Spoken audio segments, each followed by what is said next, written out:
Hello मेरे UP योद्धाओं, कैसे हैं आप सब। उम्मीद करता हूँ आप सब स्वस्थ होंगे, मस्त होंगे और आपकी तैयारी भी लाजवाब तरीके से चल रही हो। स्टूडेंट, आज इस वीडियो में आपको बताने वाले हैं जीव विज्ञान क्लास 12 जीव विज्ञान, जो कि मोस्ट इम्पॉर्टेंट होने वाला है आपके बोर्ड एग्जाम के लिए, क्योंकि ये मेरा सेट 1 है जीव विज्ञान, जिसका पेपर कोड है 348 जी।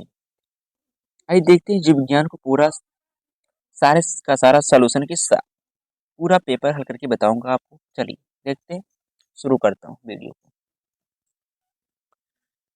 सबसे पहले हमको देखने मिलेगा बहुविकल्पीय प्रश्न। इसमें पहला है, टेपिटम परत का कार होता है। टेपिटम परत का कार होता है। ऑप्शन ए है परागकणों का पोषण। ऑप्शन बी है परागकणों का निर्माण। ऑप्शन सी है अंतःस्वर अंतःस्तर एंडोथीलियम का निर्माण। ऑप्शन बी है परागकणों को नष्ट करना। इसका राइट ऑप्शन हो जाएगा option A is correct option, परागकणों का पोषण। चलिए आगे बढ़ते हैं। अगला क्वेश्चन है, था निम्न में से कौन एक अपरदाहारी है। ऑप्शन ए है केचुआ। ऑप्शन बी है पक्षी। ऑप्शन सी है मेढक। ऑप्शन डी है हाथी। इसका राइट ऑप्शन हो जाएगा ऑप्शन ए केचुआ। चलिए आगे बढ़ते हैं। अगला क्वेश्चन है, क्वेश्चन का है, डेंगू हड्डी तोड़ बुखार का वाहक है। Option A anopheles. Option B culex. Option C aedes. Option D इनमें से कोई नहीं। तो इसका राइट ऑप्शन हो जाएगा option C is correct option, aedes. चलिए आगे बढ़ते हैं। अगला क्वेश्चन है, कौन सा एंजाइम डीएनए को विशिष्ट स्थान पर काटता है। Option A polymerase. Option B exonuclease. Option C endonuclease. Option D ligase. इसका राइट ऑप्शन हो जाएगा endonuclease. Option C is correct option. चलिए आगे बढ़ते हैं। अगला क्वेश्चन है, क्वेश्चन 2 का आ गया जो हमारा, ये है अति लघुत्तरीय प्रश्न। आइए देखते हैं क्वेश्चन नंबर 2 का। शुक्राणुओं को पोषण प्रदान करने वाली कोशिकाओं के नाम लिखिए। सरटोली कोशिकाएं जो हैं ये शुक्राणुओं को पोषण प्रदान करती हैं। आगे बढ़ते हैं। अगला क्वेश्चन कह रहा, एमटीपी और जेडआईएफटी का पूरा नाम लिखिए। चलिए इसका उत्तर देखते हैं। MTP medical termination of pregnancy, गर्भपात। जेडआईएफटी जी जीगोट इंट्राफॉलोपियन ट्रांसफर। अगला क्वेश्चन है, आनुवंशिकता की इकाई क्या है। आनुवंशिकता की इकाई क्या है। इसका उत्तर हो जाए जीन। जीन आनुवंशिकता की इकाई है। आगे बढ़ते हैं। अगला क्वेश्चन है, आनुवंशिक कूट में कितने प्रकूट अर्थात कोडान त्रिप होते हैं। इसका उत्तर हो जाएगा 64 कोडान होते हैं। चलिए अगला क्वेश्चन है, वाहित मल क्या है। तो वाहित मल वह अपशिष्ट पदार्थ है जो पाचन तंत्र से बाहर निकाला जाता है। चलिए आगे बढ़ते हैं। अब हमको देखने को मिलेगा लघु उत्तरीय प्रश्न फर्स्ट। क्वेश्चन नंबर 3 का देखेंगे, अफीम क्या है या किस पौधे से प्राप्त होता है। चलिए इसको देखते हैं। इसका उत्तर हो जाएगा अफीम एक प्राकृतिक पदार्थ है जो अफीम के पौधे पापेवर सोमनीफेरियम से प्राप्त होता है। इस पौधे के फल से दूध जैसा सफेद तरल निकलता है, जिसे काट कर सुखाया जाता है। इस सूखे हुए पदार्थ को ही अफीम कहते हैं।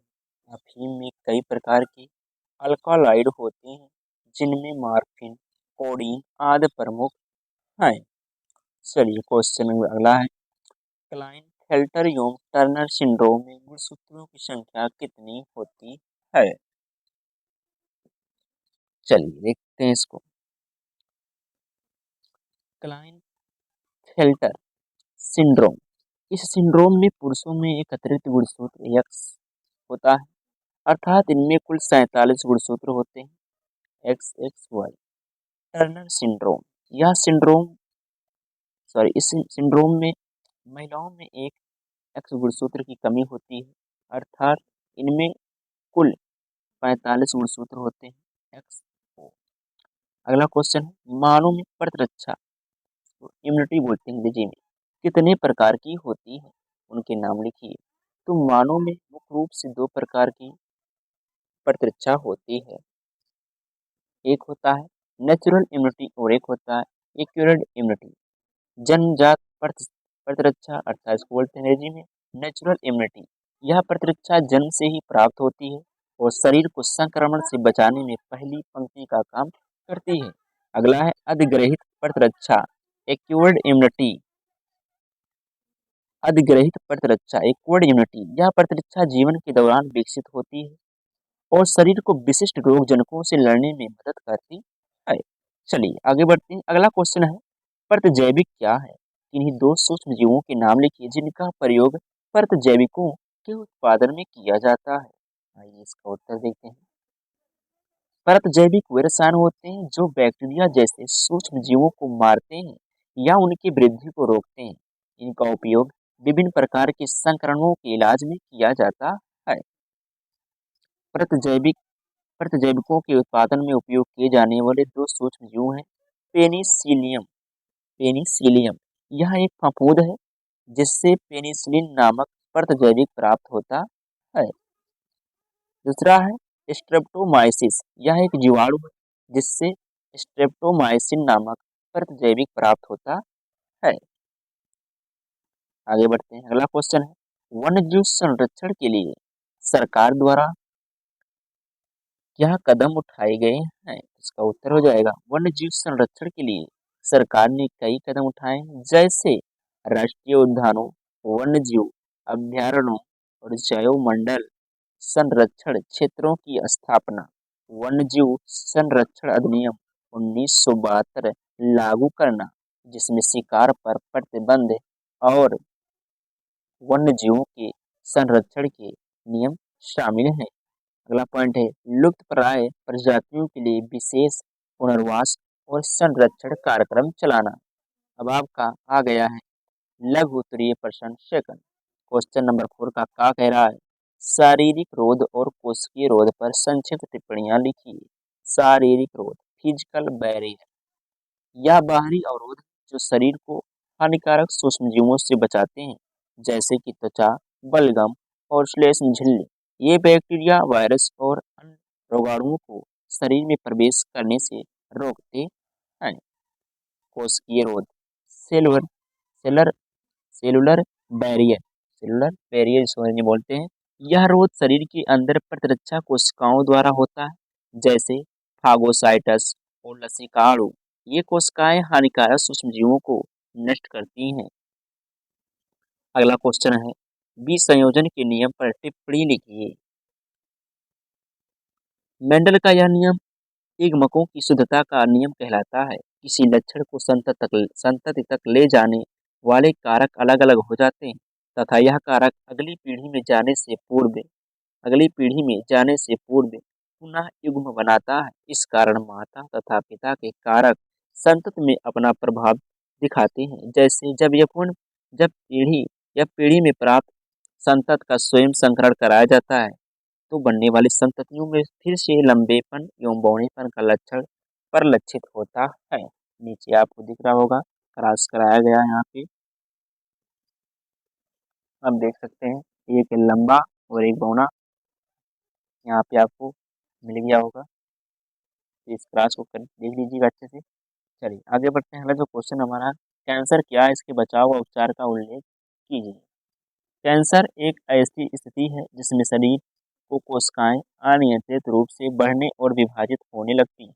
यह कोशिकाओं के समूह में ट्यूमर गांठ का निर्माण कर सकता है जो आसपास की ऊतकों पर आक्रमण कर सकता है और रक्त या लसीका प्रणाली के माध्यम से शरीर के अन्य भागों में फैल सकता है। कैंसर का बचाव स्वस्थ जीवन शैली, संतुलित आहार, नियमित व्यायाम और स्वस्थ वजन बनाए रखना।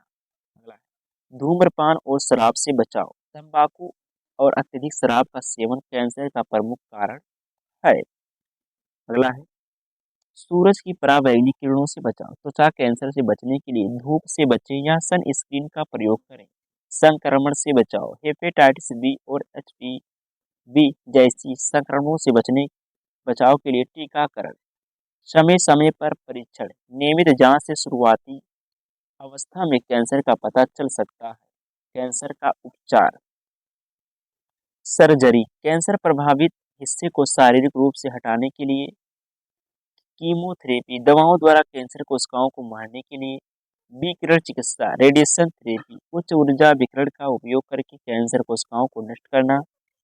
इम्यूनोथेरेपी शरीर की प्रतिरक्षा प्रणाली को कैंसर से लड़ने के लिए मजबूत करना। लक्षित चिकित्सा टारगेटेड थेरेपी विशेष दवाओं का उपयोग करना जो कैंसर कोशिकाओं की विशेष गुणों को लक्षित करती है। चलिए अगला जो क्वेश्चन है हमारा, एक संकर एवं द्विसंकर टेस्ट क्रॉस को समझाइए। आइए चलते समझते हैं इसको हम।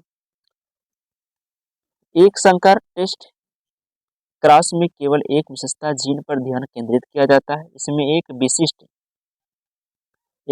लक्षण के लिए विषम युग्मजी हेटेरोजाइगस माता पिता का क्रॉस होता है। उदाहरण के लिए यदि किसी पौधे में ऊंचाई का लक्षण देखा जाए तो एक ऊंचा अर्थात एक कैपिटल टी और एक स्मॉल टी पौधा और एक बौना अर्थात स्मॉल टी पौधा क्रॉस किया जाता है। इससे यह पता चलता है कि संतानों में किस अनुपात में लक्षण पाए जाते हैं और यह मेंडल के अलगाव के नियम लॉ ऑफ सेग्रीगेशन के अनुसार 1:1 का अनुपात उत्पन्न करता है। अगला है द्विसंकर टेस्ट क्रॉस डाई हाइब्रिड। द्विसंकर टेस्ट क्रॉस में दो विशेषताओं दो भिन्न जीनों पर ध्यान केंद्रित किया जाता है। इसमें माता पिता के दो लक्षणों के लिए विषम युग्मजी हेटेरोजाइगस गुणसूत्रों का क्रॉस किया जाता है। उदाहरण के लिए यदि बीज के रंग कैपिटल वाई और स्मॉल वाई और आकार कैपिटल आर और स्मॉल आर को ध्यान में रखा जाए तो एक हेटेरोजा हेटेरोजागाइस हेटेरोजा रोजाइग्स यानी कैपिटल वाई और small Y and R capital और स्मॉल आर पौधे का क्रॉस दो अभिलक्षणों में पुनः गणना के लिए किया जाता है। इससे संतानों में 1:1 का अनुपात उत्पन्न होता है जो स्वतंत्र वर्गीकरण के मेंडल के नियम लॉ ऑफ इंडिपेंडेंट असॉर्टमेंट को दर्शाता है। चलिए आगे बढ़ते हैं। अगला क्वेश्चन है क्वेश्चन नंबर 5 जो है इसका कहा समजातता पर टिप्पणी लिखिए। समजात अंग वे अंग होते हैं जो विभिन्न जीवों में अलग अलग कार्य करते हैं लेकिन उनकी मूल संरचना और विकासात्मक उत्पत्ति एक ही होती है। इसका मतलब है कि ये अंग एक ही पूर्वज से विकसित हुए। उदाहरण मानव का हाथ, कुत्ते का अगला पैर, व्हेल का फिन और चमगादड़ का पंख सभी समजात अंग हैं। ये सभी अंग अलग अलग काम करते हैं लेकिन इनकी हड्डियों की संरचना एक ही होती है। विभिन्न पौधों के फूलों में अलग अलग रंग आकार और गंध होते हैं लेकिन इन सब की मूल संरचना एक ही होती है। अगला क्वेश्चन है अगला क्वेश्चन है हार्डी वेनबर्ग सिद्धांत का कीजिए। चलिए इसको देखते हैं। हार्डी वेनबर्ग सिद्धांत का एक महत्वपूर्ण आनुवंशिक सिद्धांत है जो यह बताता है कि आदर्श परिस्थितियों में किसी आबादी में जीनोटाइप और एलील आवृत्ति पीढ़ी दर पीढ़ी स्थिर रहती है। यह संतुलन बनाए रखने के लिए 5 प्रमुख शर्तें होती हैं। प्राकृतिक चयन का अभाव यदि सभी जीवों के जीवित रहने और प्रजनन की संभावना समान हो तो कोई विशेष गुणसूत्र चयनित नहीं होता। प्रवासन माइग्रेशन का अभाव यदि आबादी में बाहरी जनसंख्या से कोई सदस्य न आए और न जाए तो जीन आवृत्तियां प्रभावित नहीं होती। तीसरा म्यूटेशन का अभाव म्यूटेशन न होने पर जीन का प्रकार या आवृत्ति नहीं बदलती। युग्मक रैंडम मेटिंग यह सभी सदस्य यादृच्छिक रैंडम रूप से संकरण करें तो किसी विशेष जीनोटाइप के लिए कोई पूर्वाग्रह नहीं होगा। अगला पॉइंट बड़ी आबादी का आकार छोटी आबादी में आनुवंशिक बहाव जेनेटिक ड्रिफ्ट जीन आवृत्तियों में परिवर्तन कर सकता है जो बड़ी आबादी में कम प्रभावी होता है। चलिए आगे बढ़ते हैं।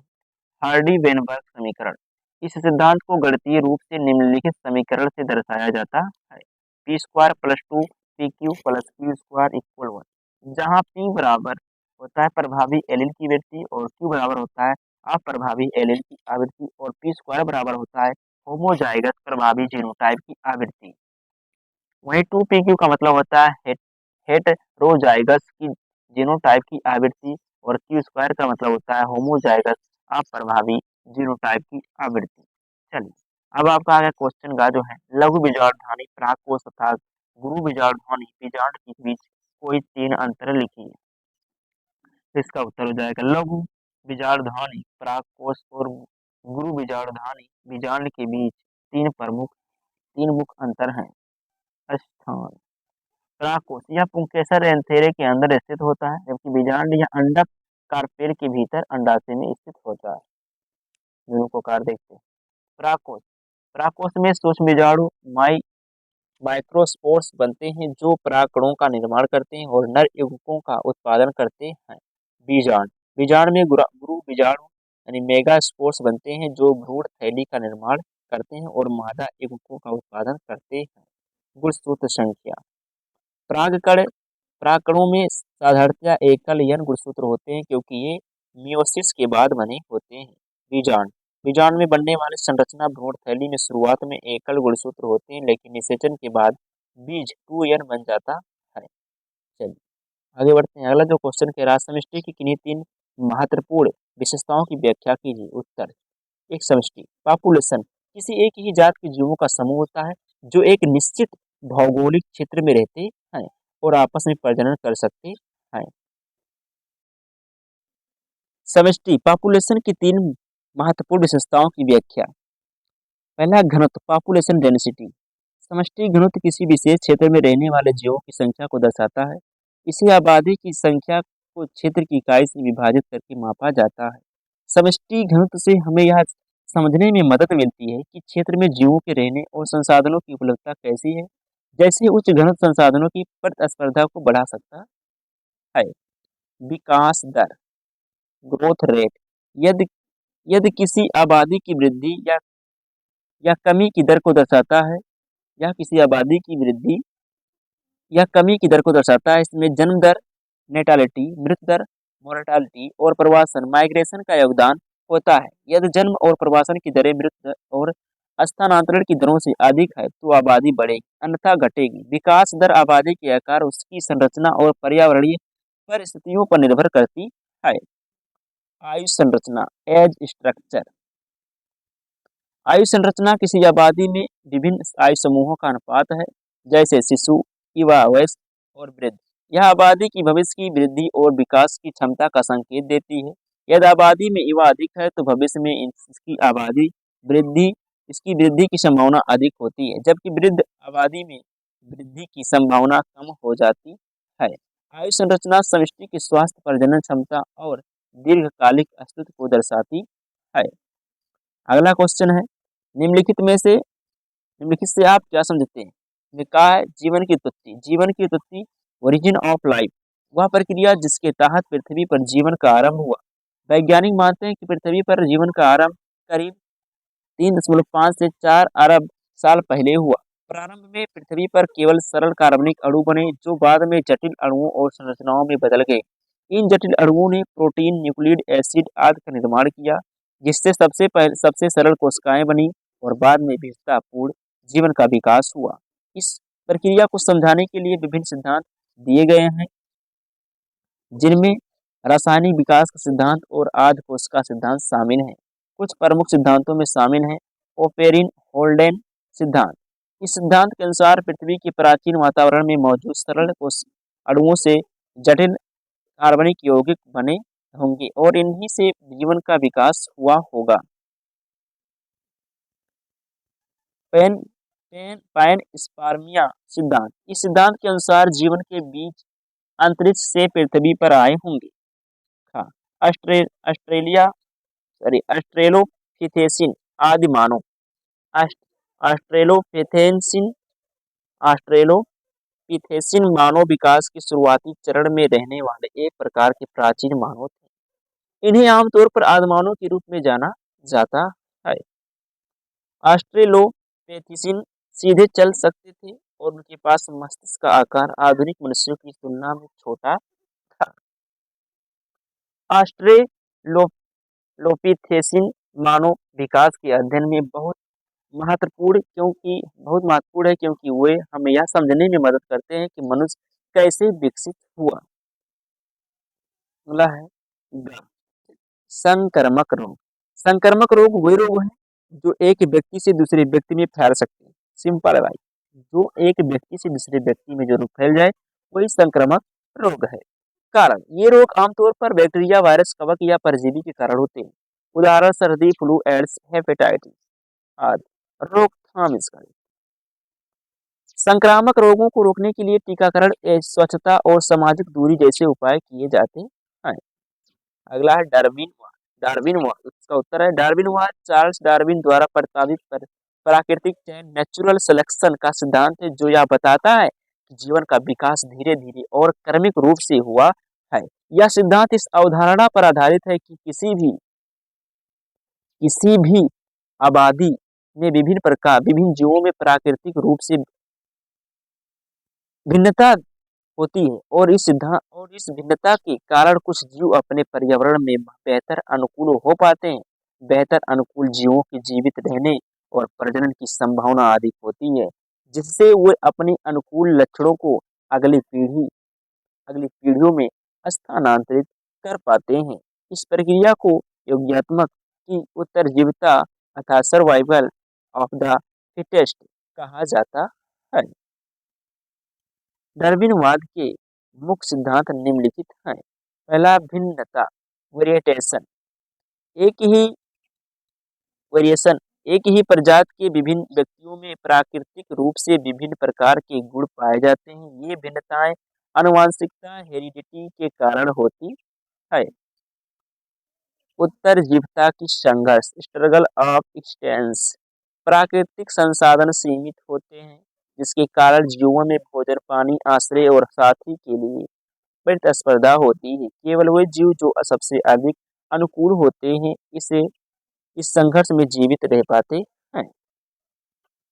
अगला पॉइंट है प्राकृतिक चयन, नेचुरल सिलेक्शन।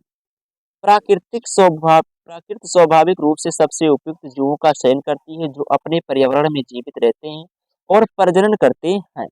इससे अनुकूल लक्षण वाली पीढ़ियों का विकास होता है और अनुपयुक्त लक्षण धीरे धीरे समाप्त हो जाते हैं। अनुकूलन, एडाप्टेशन। समय के साथ जीव अपने पर्यावरण के अनुसार नई विशेषताएं विकसित करते हैं, जो उन्हें उत्तरजीविता में मदद करती है। ये अनुकूलन किसी आबादी में अस्थायी रूप से परिवर्तन ला सकते हैं। अब आपका आ गया विस्तृत उत्तरीय प्रश्न। क्वेश्चन नंबर 7 कह रहा है, मनुष्य के नर जनतंत्र का वर्णन कीजिए तथा शुक्राणु निर्माण की क्रिया समझाइए।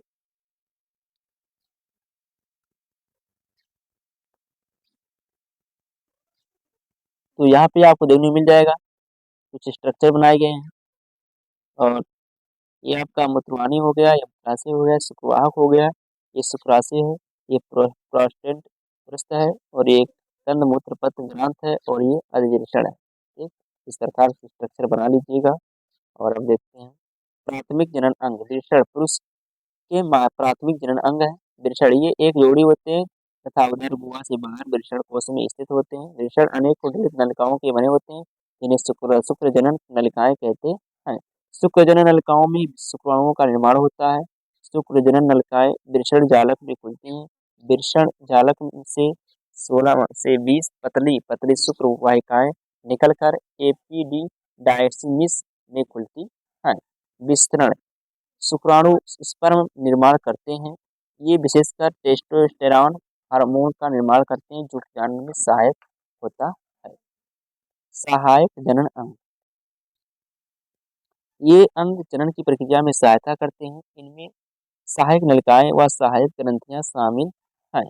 सहायक नलिकाएं ये निम्नलिखित प्रकार की होती हैं। एपिडिडाइमिस, या लगभग 6 मीटर लंबी, पतली तथा अत्यधिक कुंडलित नलिका होती है, जो वृषण के अग्र, पश्च तथा भीतरी भाग को ढके रहती है। एपिडिडामिस एपिडिडाइमिस में शुक्राणु संग्रहित एवं परिपक्व होते हैं। अगला शुक्रवाहिनी, एपिडिडाइमिस में से एक शुक्रवाहिनी निकलकर वक्षण नाल से होती हुई उदर गुहा में प्रवेश करती है। शुक्रवाहिनी मूत्रवाहिनी के साथ फंदा बनाकर मूत्र मार्ग के अधर भाग में खुलती है। अस्खलन वाहिनी, शुक्राशय से दो छोटी पतली भित्ति वाली वाहिनियां प्रोस्टेट ग्रंथ से होकर मूत्रमार्ग में खुलती हैं। इन्हें अस्खलन वाहिनियां कहते हैं। पेनिस, यह नर मैथुन अंग है। मूत्रमार्ग मूत्र व वीर्य दोनों हेतु साझा मार्ग है जो निशाग्र पर खुलता है। सहायक जनन ग्रंथियां, इन ग्रंथियों का श्रावण जनन प्रक्रिया में सहायता करता है। शुक्राशय, यह एक जोड़ी द्विपालित थैलीनुमा रचना है। इसकी भित्ति ग्रंथिल होती है। इससे चिपचिपा द्रव स्रावित होता है जो बीज का मुख्य भाग बनाता है। यह शुक्राणुओं का पोषण एवं संरक्षण करता है। प्रोस्टेट ग्रंथ, यह ग्रंथ मूत्रमार्ग के अधर भाग के चारों ओर स्थित होती है तथा कई पिंडों की बनी होती है। इस ग्रंथ से हल्का अम्लीय तरल स्रावित होता है। शुक्राशय व प्रोस्टेट व स्राव के मिलकर सेमिनल प्लाज्मा कहलाते हैं। यह शुक्राणुओं के साथ मिलकर वीर्य बनाते हैं। अगला है काउपर्स ग्रंथियां, इन्हें बल्बोइरेथेल ग्रंथियां भी कहते हैं। काउपर्स ग्रंथियां मैथुन से पहले एक क्षारीय एवं चिकनी द्रव का स्रावण करती है। यह मूत्रमार्ग की अम्लता को समाप्त करता है तथा यौन मार्ग में पहुंचकर मैथुन को सुगम करता है। अथवा करके क्वेश्चन दिएगा कि निम्नलिखित में अंतर लिखिए। प्लाज्मिड डीएनए और गुणसूत्रीय डीएनए, विशेषता, परिभाषा और उपस्थित धन और प्लाज्मिड डीएनए और इधर गुणसूत्रीय डीएनए। यह छोटा वृत्ताकार डीएनए अणु जो बैक्टीरिया में स्वतंत्र रूप से पाया जाता है। और ये क्या है, गुणसूत्रीय डीएनए जो है एक बड़ा रैखिक डीएनए अणु जो जीवों के गुणसूत्रों में पाया जाता है। वही है इसका प्लाज्मिक डीएनए की बात है, प्रायः बैक्टीरिया और कुछ यूकेरियोट्स में पाया जाता है, जबकि गुणसूत्रीय डीएनए जो है सभी प्रोकैरियोट्स और यूकेरियोट्स में पाया जाता है। जीवों में अतिरिक्त जीन या एंटीबायोटिक प्रतिरोधक प्रदान करता है। गुणसूत्रीय डीएनए जो है ये सभी आवश्यक जीनों को नियंत्रित करता है जो जीवन के लिए आवश्यक है। इसकी कार्यक्षमता हो गई प्रजनन है, स्वतंत्र रूप से परिकृत कर सकता है, कोशिका विभाजन के समय ही परिकृत कर सकता है गुणसूत्रीय डीएनए। अब आगे अगला पॉइंट है एक्सोन्यूक्लियस एक्सोन्यूक्लियस और एंडी न्यूक्लियस एंजाइम। इसको देखते हैं। एक्सोन्यूक्लियस डीएनए अणु के सिरों से न्यूक्लियोटाइड्स को काटता है, जबकि डीएनए अणु के भीतर विशेष स्थानों पर न्यूक्लियोटाइड्स को काटता है। जो है एंडो न्यूक्लियस। तो देखिए एक्सोन्यूक्लियस में क्या क्या डीएनए के अंत से न्यूक्लियोटाइड का हटाता है और डीएनए अणु के बीच न्यूक्लियोटाइड हटाता है। डीएनए के क्रमिक अंत विश्लेषण में किया जाता है। जीन क्लोनिंग और आणविक जीव विज्ञान में महत्वपूर्ण भूमिका निभाता है। तो ये था हमारा जो है आज का महत्वपूर्ण वायरल पेपर। इसका मैंने पूरा का पूरा सॉल्यूशन बता दिया है। तो आई होप आपको सब कुछ समझ में आया होगा अच्छे से। तो प्लीज़ वीडियो को लाइक से सब्सक्राइब कर हमें सपोर्ट जरूर करें ताकि ऐसे वीडियो आप लोगों के बीच में लाता रहूँ। तो आज के लिए इतना ही, मिलते हैं नेक्स्ट वीडियो में, तब तक के लिए पढ़ते रहिए, मस्त रहिए। जय हिंद, जय भारत।